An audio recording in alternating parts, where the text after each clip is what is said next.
Heading exercise, heading exercise number 4, finding and applying the trouble in the scripture. Mine comes from Luke chapter 8, verses 22 through 25. And in here, I did my little diagram, which I followed from Dr. Jackson's PowerPoint, and used it for myself to better plot everything.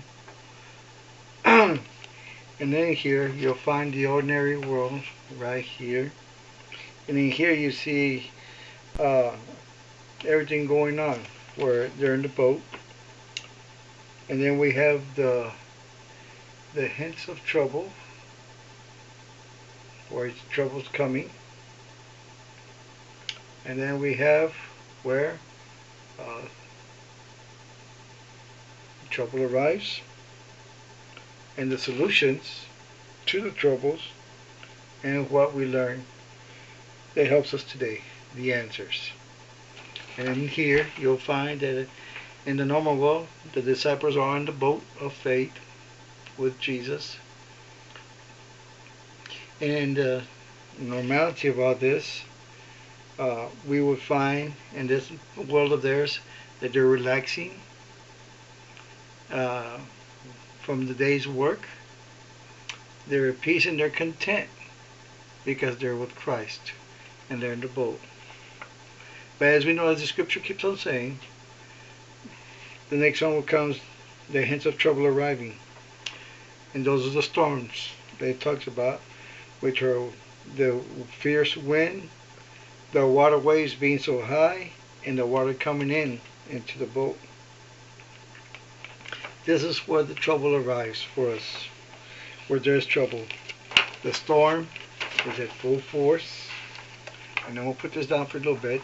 It'll be uploaded on our discussion board for you to see, along with my story, my outline.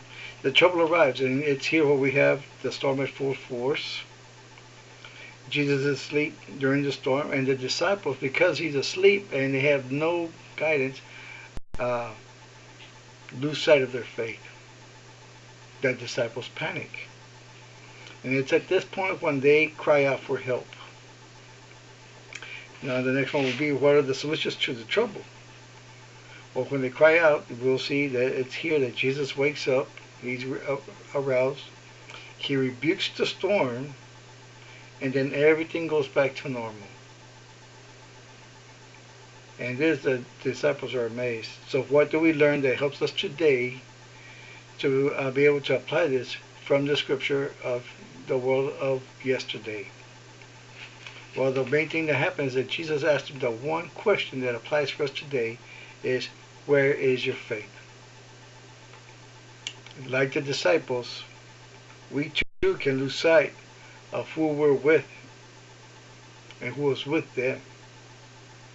And the last one, we can always know that Jesus is with us in the storms of life, even today.